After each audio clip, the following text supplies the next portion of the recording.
ছাত্ৰ ছাত্ৰীসকল, আশা কৰোঁ তোমালোক কুশলে আছা আৰু নিজৰ পঢ়া শুনা ভালদৰে কৰি আছা। আজি শিক্ষক দিৱস আৰু শিক্ষক দিৱসৰ এই মধুৰ ক্ষণত মই তোমালোকলৈ যাচিছোঁ মোৰ আন্তৰিক শুভেচ্ছা আৰু লগতে আমাৰ চেনেল আনসমূহ পুষ্পৰ লগত জড়িত হৈ থকা সকলোলৈকে মোৰ শিক্ষক দিৱসৰ আন্তৰিক শুভকামনা যাচিছোঁ। আজি মই সকলোৰে সৈতে আলোচনা কৰিব বিচাৰিছোঁ শিক্ষক দিৱসৰ প্ৰাসংগিকতাৰ বিষয়ে।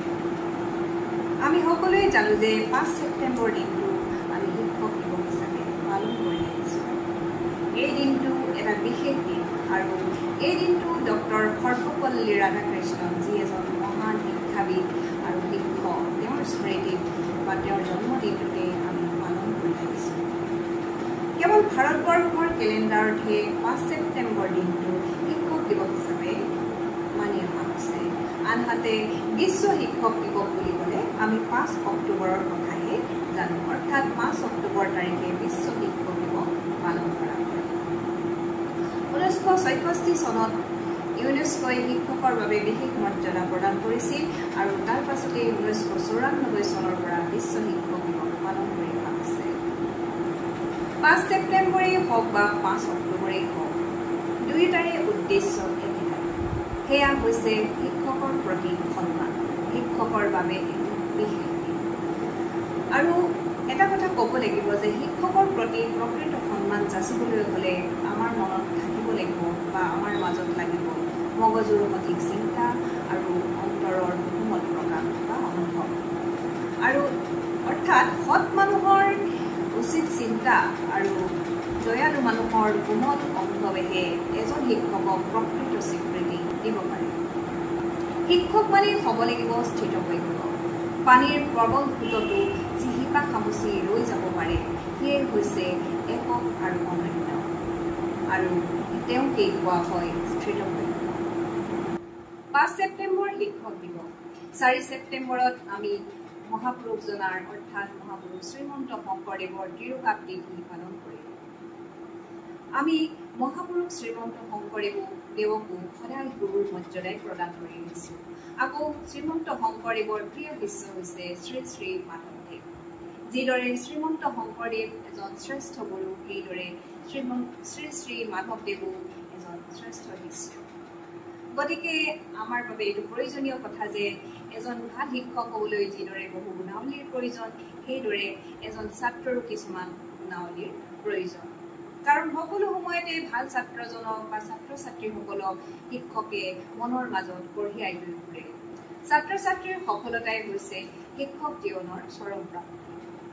শিক্ষক দিৱস বুলিলে আমাৰ মনলৈ আহে মহান শিক্ষাবিদ ডক্টৰ সৰ্বপল্লী ৰাধাকৃষ্ণনৰ কথা, আৰু সেইসকল ব্যক্তিলৈ আমি বিশেষভাৱে মনত পেলাওঁ বা আমাৰ মনলৈ আহে যিসকলে আমাক শিক্ষাৰ আলোকেৰে আলোকিত কৰি তুলিছিল। লগতে আমাৰ মনলৈ আহে শিক্ষাবৃত্তিৰ লগত জড়িত প্ৰত্যেকজন ব্যক্তিৰ কথা। আমাৰ মনলৈ আহে সেইসকল ছাত্ৰ ছাত্ৰীৰ কথা যিসকলে সময়ৰ বালিত চিন ৰাখি থৈ যাবলৈ সক্ষম হৈছে আৰু যি একক আৰু অনন্য হৈ জিলিকি উঠিছে। আৰু তেনে এজন ছাত্ৰৰ বিষয়ে মই আজি তোমালোকৰ লগত দুটামান কথা ভাগ বতৰা কৰিব বিচাৰিছোঁ, আৰু সেই ছাত্ৰজনেই হৈছে মহান বিজ্ঞানী আইনষ্টাইন। এই কথাত শিক্ষকক প্ৰশ্ন সোধা মেধাৱী ছাত্ৰ আইনষ্টাইন, সাহসী আইনষ্টাইন, যি নিজকে নিজৰ টোলাচনীত জুখি চাইছিল, নিজৰ ওজনৰ গম লৈছিল, আৰু সেইদৰে শিক্ষকৰো ওজনৰ গম লৈ তেওঁ যুক্তিপূৰ্ণ প্ৰশ্নৰে আলাপত মিলিত হৈছিল। সকলো সময়তে বিজ্ঞানৰ প্ৰশ্নই কিটকিটাই মগজুত কিটকিটাই থকা আইনষ্টাইনে কিন্তু বুৰঞ্জী অধ্যয়ন কৰি অসন্তোষ প্ৰকাশ কৰিছিল। কাৰণ আইনষ্টাইনে ভাবিছিল যে বুৰঞ্জী অধ্যয়ন কৰিব লাগে, কিন্তু এই বুৰঞ্জী অধ্যয়নৰ নামত যি চন বাৰ তাৰিখ মনত ৰাখিব লাগে, সেয়া অযুক্তিকৰ কথা। আইনষ্টাইনে শিক্ষকৰ লগত যুক্তি তৰ্কৰে আলাপত মিলিত হৈছিল আৰু তেওঁ যুক্তিৰে প্ৰতিপন্ন কৰিব বিচাৰিছিল যে বুৰঞ্জী অধ্যয়ন কৰাটো কেনেধৰণে প্ৰয়োজনীয়। সাহসী ছাত্ৰজনে শিক্ষকক কৈছিল, "It is pointless to learn and mark up dates." এতিয়া প্ৰশ্ন হ'ল যে আইনষ্টাইনে শিক্ষকক প্ৰশ্ন সুধি আৰু কিবা অসন্মান প্ৰকাশ কৰিছিল নেকি? নিশ্চয় নহয়। আমি যদি সংকীৰ্ণ দৃষ্টিৰে চাওঁ তেতিয়া এইটো আমাৰ বাবে নেতিবাচক যেনেই লাগিব, কিন্তু সেই সকলোবোৰ আছিল ইতিবাচক আৰু সেইবাবে সেই মেধা ছাত্ৰজন আইনষ্টাইন হৈ জিলিকিব পাৰিছিল। প্ৰকৃততে আইনষ্টাইনে বুৰঞ্জী পঢ়ি বেয়া পোৱা নাছিল, কিন্তু তেওঁ এই কথা ভাবিছিল যে হৈ যোৱা ঘটনা এটাৰ চন তাৰিখ মনত ৰখাতকৈ সেই ঘটনাটো কিয় হ'ল বা কি কাৰণৰ কাৰণে যুদ্ধখন হ'বলৈ পালে, তাৰ পৰা মানুহে কি শিক্ষা পালে, তাৰ উচিত কথাটো বিচাৰি উলিওৱা আৰু উচিত চিন্তাৰে তাৰ সমাধান কৰা, ভৱিষ্যতে যাতে এই যুদ্ধখন হ'ব নোৱাৰে বা তেনে ঘটনা ঘটিব নোৱাৰে। প্ৰতি বছৰে শিক্ষক দিৱস পালন কৰা হয়। শিক্ষক দিৱসৰ সেই বিশেষ দিনটোত ছাত্ৰ ছাত্ৰীসকলে শিক্ষকক নানা উপহাৰেৰে উপৰিঞ্চিকৈ সন্মান যাচে আৰু নতুনকৈ আধুনিক সমাজত এটা পৰম্পৰা হৈছে যে এটা কেক কটাৰ। লগতে আমি শিক্ষক দিৱসত বিভিন্ন অনুষ্ঠান অনুষ্ঠিত কৰা দেখিবলৈ পাইছোঁ। ছাত্ৰ ছাত্ৰীসকলে নৃত্য গীত প্ৰদৰ্শনৰ মাজেৰে শিক্ষকসকলক আপ্লুত কৰিবলৈ যত্ন কৰি আহিছে আৰু সেইদৰে শিক্ষকে এটি দীঘলীয়া বক্তৃতাৰ মাজেৰে শিক্ষাৰ্থীসকলক নানা পৰামৰ্শ আগবঢ়াইছে। কিন্তু ভাবিবলগীয়া কথা এইটোৱেই যে শিক্ষক দিৱস কেৱল সংকল্পৰ মাজতে সীমাবদ্ধ হ'লে নহ'ব।